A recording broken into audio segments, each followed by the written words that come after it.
It's a great pleasure, privilege to have you, Dr. Derek Thomas. First of all, thank you for letting us be here at your church. It's been a delightful day.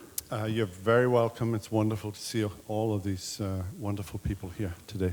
It truly is encouraging. And I wish folks could see you, because not only are you here, but you've been taking notes on a Saturday on apologetics. So really encouraging, grateful for you all. Hope you've enjoyed this day. And this is the final treat here. This is the cherry on top of the sundae now. So let's just jump in. Tell us about the time that you came to Christ. If I remember right, you were a freshman in college. Is that correct? Correct. We're going back into the 12th century to 1971. I grew up in Wales in Great Britain, and most families in Britain in the 50s and early 60s, after the Second World War, did not go to church. That's a kind of line in the historical sand that both of my parents could identify a church, different churches. My mother Anglican, my father Congregational, but they didn't go to church and didn't talk about church and didn't talk about Christ or the gospel. There was no Bible in our home. I had actually never read it. And I was a math major at college. And in my 16th, 17-year period, my parents were kind of dysfunctional and breaking apart. And so life was very miserable for me as a teenager, and all of that I think God used to sort of stir in me a sense of discontent. What's the meaning of life? What's the purpose of life? Why am I here? I was asking all of those sorts of questions and not really getting any answer that satisfied, except this one, that science has all the answers. That's, I think, where I was when I was 17. I was fascinated in physics and astrophysics and mathematics. And I thought, all of this makes sense. It was logical. There was deductive reasoning. It all led to solid conclusions. And I was pretty much content with science as all the answers. And then I'm in my first year at college, and my best friend from high school, we shared a love, and you'll have to forgive me, we shared a love for opera and classical music. And this was kind of edgy. It was not something that guys should be interested in, and so there was that. And I would play rugby and stuff on Saturday morning for school, which I did throughout my high school years. But then on Saturday afternoon, I was listening to Schubert, or Mozart or Beethoven or something with my friend. And he went off to study physics and mathematics, but at a different college to mine. But he sent me in the mail. It came mid-November 1971. A little parcel arrived, and there was a book inside it, and it was John Stott's Basic Christianity. And I'd never heard of John Stott, and I had no interest in Christianity, so I didn't read it. And then I went home for Christmas, and lo and behold, for some reason, I brought the book with me. And it was a kind of miserable Christmas day, I remember, and that Christmas night, I started reading. And on December the 28th in 1971, I suddenly realized there was an historical character called Jesus who lived and died and, according to the Bible, rose again from the dead. And I really needed to find out who this person was, because if he was who he said he was, if he was what this book said he was, I couldn't be indifferent to it. It challenged my thinking to the very core.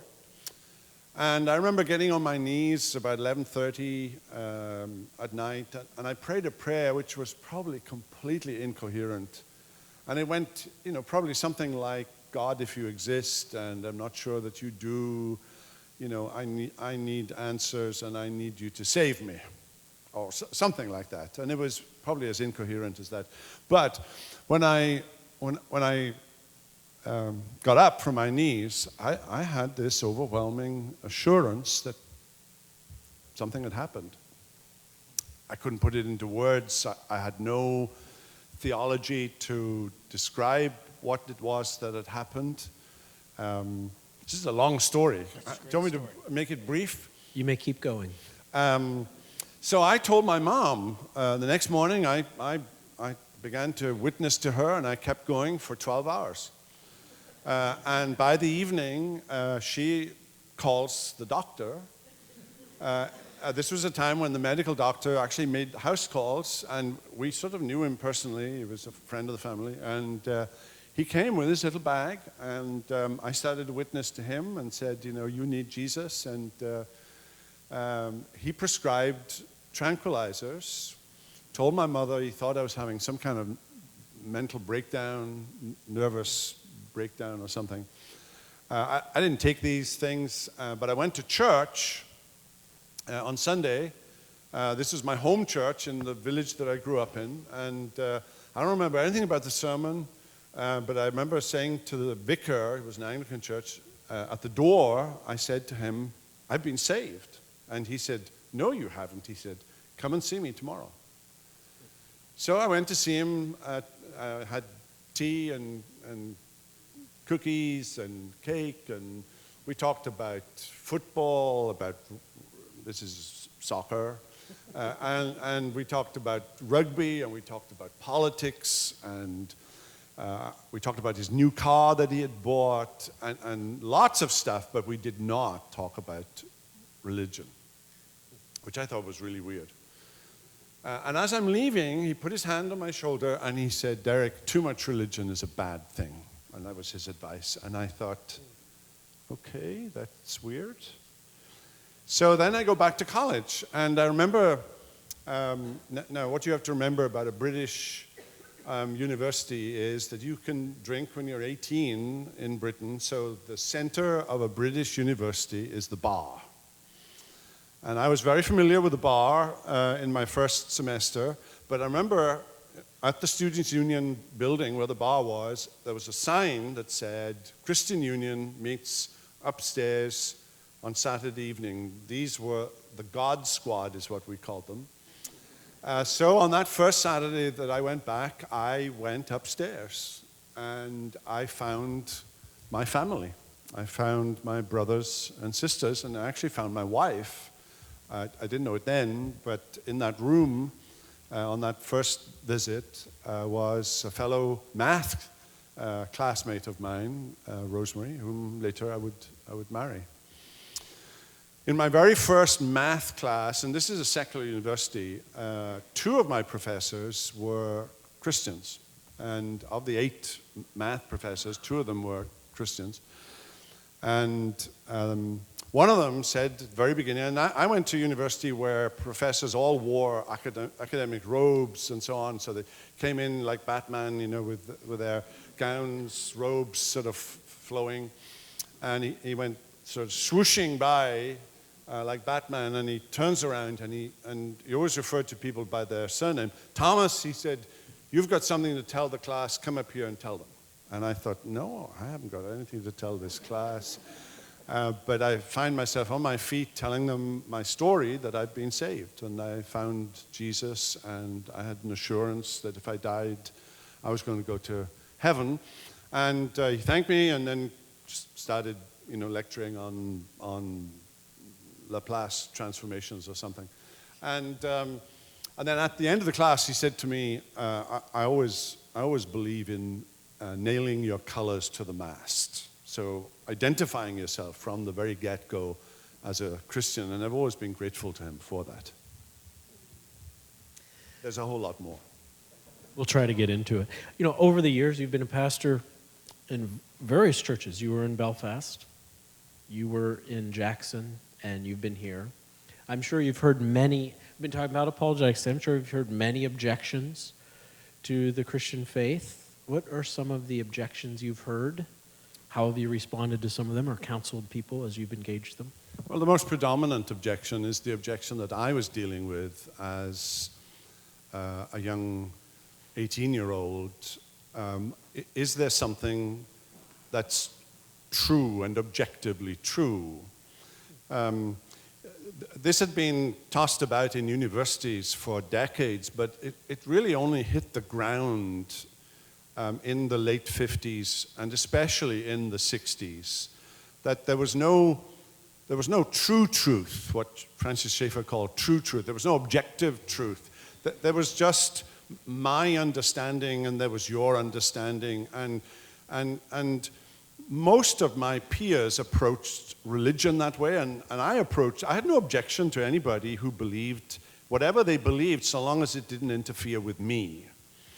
It was their personal belief. It was something that could be cloistered away in somebody's belief system, but it had no impact whatsoever on me because every religion is true, every idea is true, and that's what Christianity, and that's what John Stott's book really challenged, that there was something about Christianity that said, in effect, that all other world religions are wrong. It wasn't that it was more right than other world religions. It was, this is true and that's false. And challenging that idea, that worldview of relativity was huge for me as an 18-year-old. And that's what my family objected to, that I was quoting the Bible as if this was true and everything else was false. And there was a growing feeling in Britain, I think, in the 60s, and now has developed 50 years later into the widespread philosophy of Western Europe and beyond, that there is no such thing as objective truth. There's only your version of the truth. And that remains, I think, the challenge.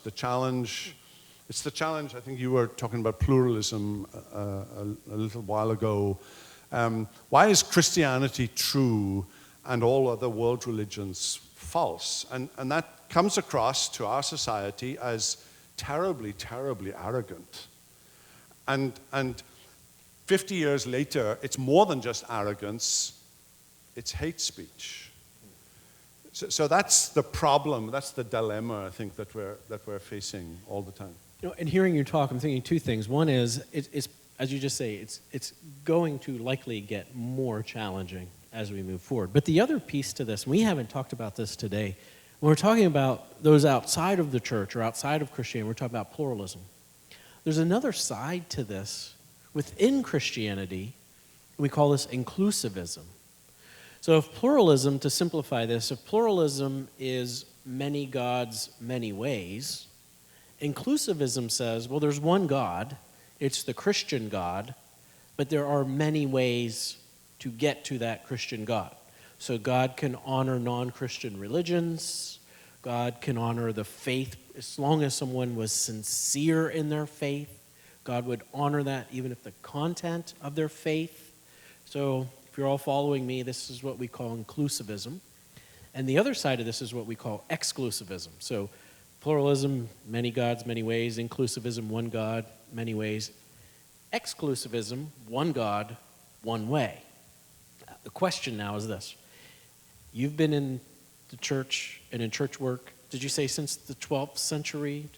So your observations, is inclusivism a challenge within the church? Are you seeing it? And how would we respond? Not to the pluralist, how would we respond to inclusivism, that idea that, yes, ultimately it's Christian God, but there are different ways to get there. How would you help us think through that or respond to that? I see that as a seminary professor, that there is a pushback to the concept of dogma. And that's an old word for a system of theology. But the very word dogma, which was a perfectly appropriate word 200, 300 years ago.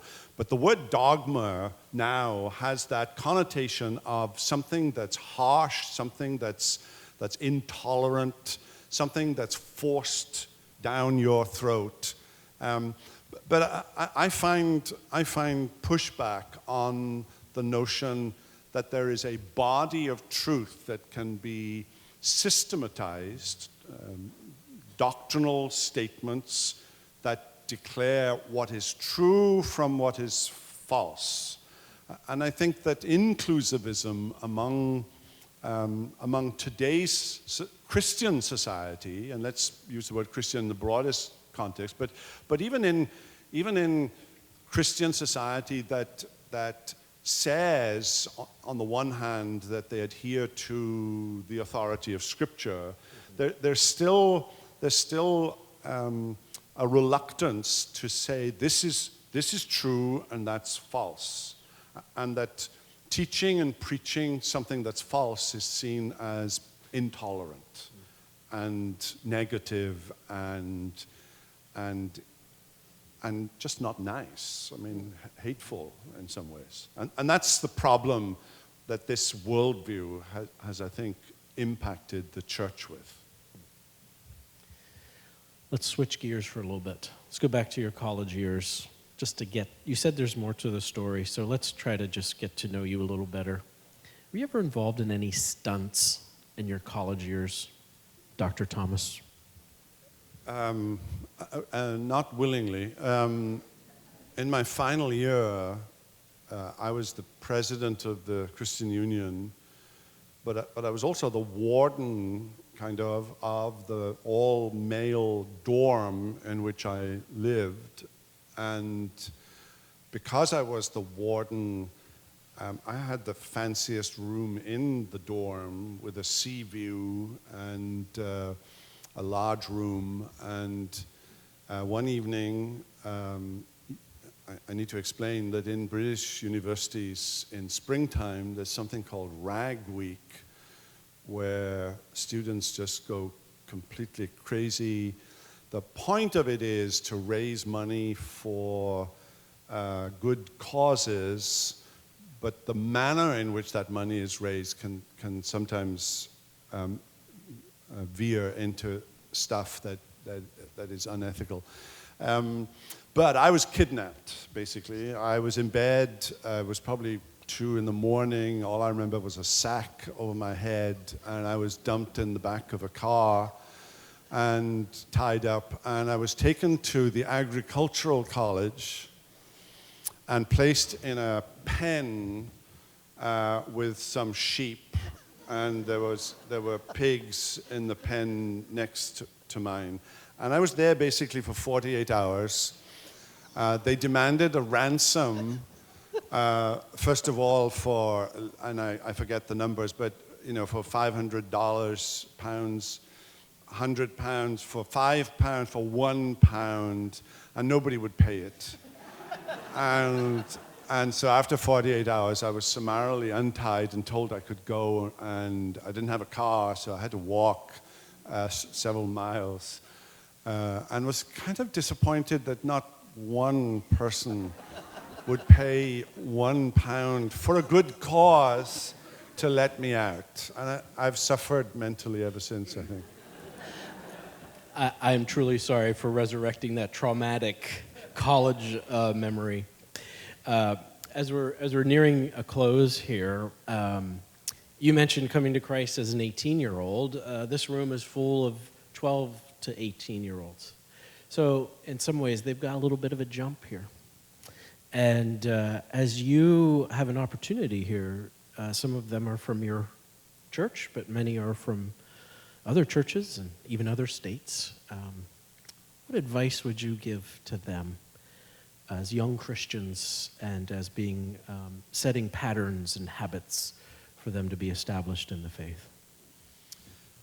Even though I wasn't a Christian, I went to a fairly traditional grammar school and had an education that today would be called classical. It was just British education in the 1960s. But so I was always a reader, and I had read widely, except I hadn't read much in the Christian literature.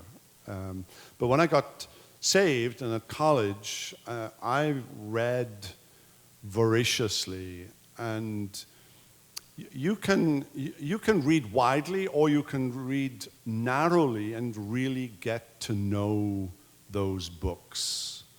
So I was at your college, RBC, yesterday, which is kind of surreal because you're here and I'm there. Can we explain the irony here? So Thursday night, we have dinner together in Florida. Then I come here, you're there. Now here we are together again. So where are you going to be tomorrow? I'm going to be here and you're going to be there. There. There we go. So I was lecturing yesterday to some of your students on one of the most profound books of the last 500 years and continues to impact, for good or ill, you either like it or you don't, and we love it, namely Calvin's Institutes.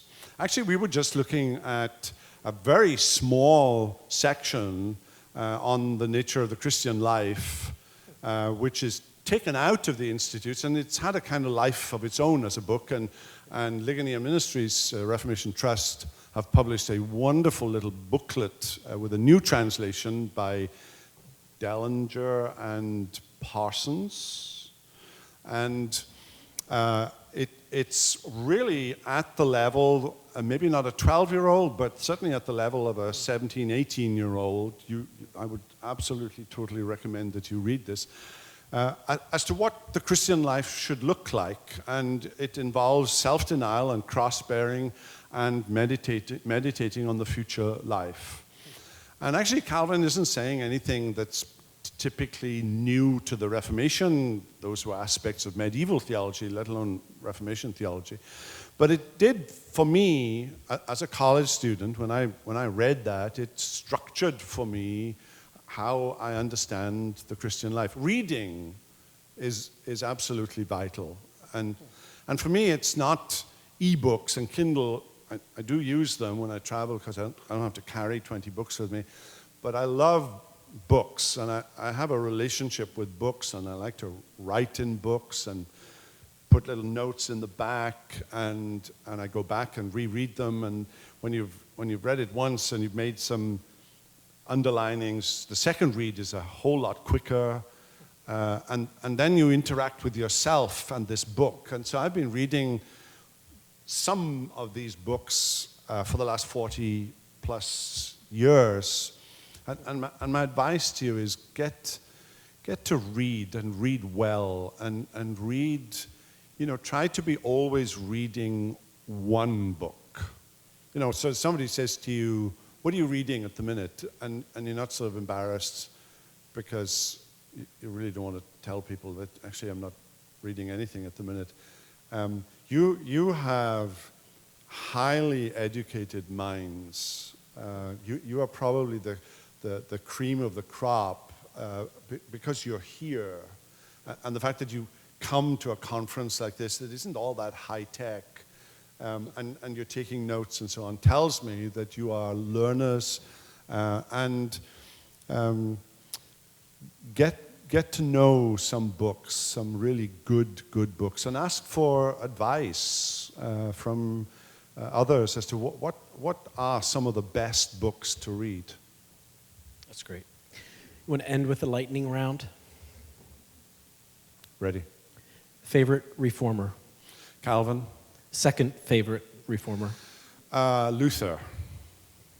Cats or dogs? Dogs. Totally dogs? Totally. Favorite dog name? Jake. Second and third favorite? Well, I have Luther and Gracie. But not Calvin. Not yet. Favorite Old Testament book? Psalms. Second? Job. Favorite New Testament book next to Romans? Ephesians. Favorite church father?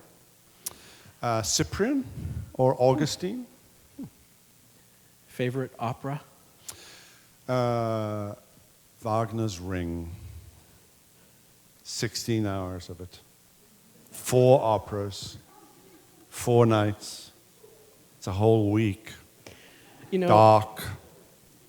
It's phenomenal. they call these people ring nuts who are into Wagner's ring. And to be a true ring nut, is this right? You have to hear it on every continent? I've not done that Yet. I've done it 6 times. Car or truck? Oh, truck. Ford, F-150. And on that note, thank you, Dr. Thank Thomas. you.